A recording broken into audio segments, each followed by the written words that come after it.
Aku Faidila Rosapsari, lahir dan besar di kota Solo. 21 tahun hidup di kota Solo, ada beberapa memori yang menurut aku cukup berkesan dan memorable banget. Pertama, dulu aku sekolah di SMP 10 Surakarta. Itu letaknya di tengah kota Solo, dekat dengan beberapa spot wisata di Solo.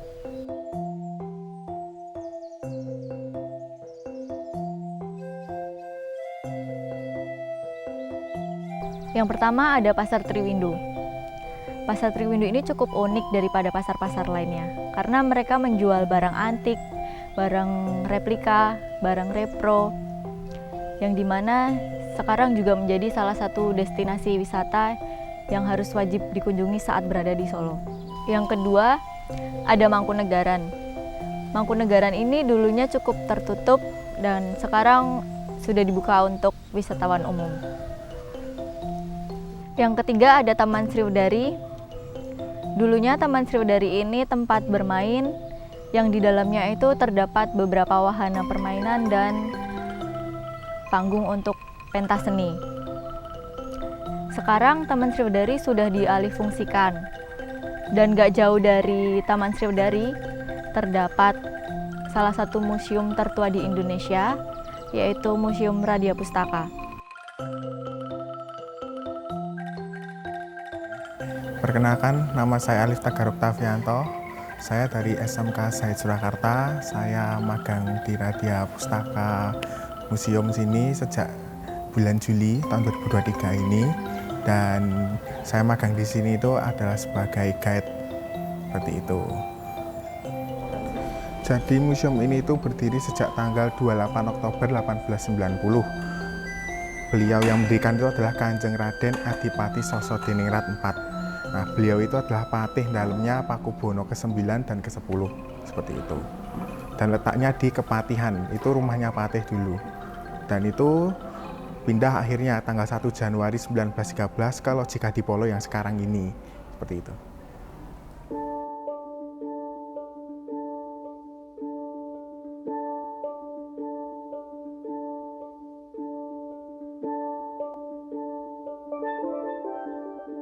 Nama saya Mona, saya asal dari Solo. Terus saya juga sekolah di Ursulin.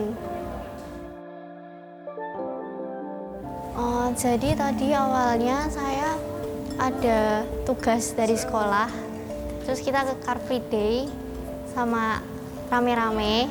Setelah itu kita pergi makan di depan sini, terus akhirnya kita kayak tertarik buat ada museum nih, jadinya kita tertarik, yaudah ayo masuk coba gitu.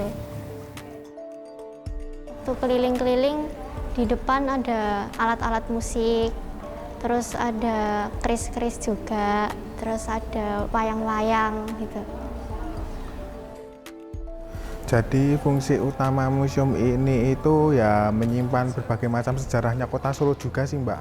Bukan hanya sejarah museum, namun sejarah kota Solo, terus tentang naskah-naskah kuno juga Mbak, seperti itu. Ya intinya umum sih Mbak, enggak melulu satu objek saja, seperti itu. Jadi begini, itu kan Nonggowars itu adalah pujangganya terkenalnya kota Solo kan.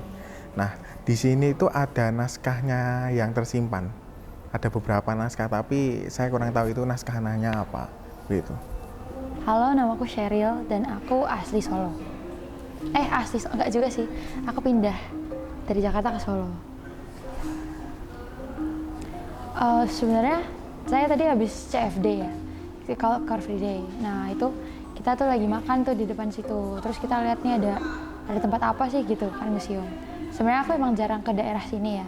Jadi yaudah kita penasaran aja. Terus temanku ternyata ada yang pernah kesini. Akhirnya ayo guys kita ke situ gratis gitu kan. Yaudah akhirnya kita kunjungin aja. Ternyata bagus-bagus juga kan, jadi asik lah di sini. Justru menurutku yang paling menarik tuh tempat yang aku nggak masukin. Jadi kan ada perpustakaannya ya. Nah, aku kayak penasaran lah, menarik kan jadinya. Penasaran dalamnya apa, naskah-naskah kuno gitu. Temanku juga pernah masuk situ. Nah, jadi ya apa ya, kayak menarik aja jadinya, penasaran gitu. Jadi di museum ini sampai saat ini loh, itu ya ada penambahan lah Mbak ya. Bukan hanya itu aja. Ada wayang topeng, ada topi militer, blangkon, terus kulo itu yang dipakai raja. Terus ada lagi senapan VOC, terus ada lagi koleksinya Napoleon Bonaparte yang sebelah timur. Ada lagi senjata, piring sewon atau di ruang keramik itu. Terus ada tombak, ada gamelan ini, ada masterpiece-nya itu, Rojo Molo itu. Terus ada lagi wayang, berbagai jenis wayang, ada purwa, gedok, dan lain sebagainya. Terus yang terakhir di ruang ini, sama di ruang arca. Apa ya, mungkin dari uang kuno yang ada di, itu kan dipajang ya kan, uang dari koin sampai uang kertas, itu baik banget. Jadi bisa lihat perubahannya lah, evolusi bangsa Indonesia dari masa kerajaan, jajahan, segala macam. Mungkin sepi ya, soalnya kan juga sekarang banyak anak muda yang kurang tertarik ke museum. Jadi ini jarang ada orang yang kesini. Lumayan ya, tapi nggak juga sih kalau misal hari-hari biasa, nggak terlalu rame menurutku. Tapi nggak sering-sering juga lewat sini. Dulunya, Museum Radia Pustaka ini sebagai tempat penyimpanan surat-surat penting dari kerajaan. Namun seiring berjalannya waktu, beberapa barang penting dari kerajaan atau keraton juga disimpan di dalamnya. Karena makin banyak barang-barang penting yang disimpan di dalamnya, tempat ini sekarang dialihfungsikan menjadi museum.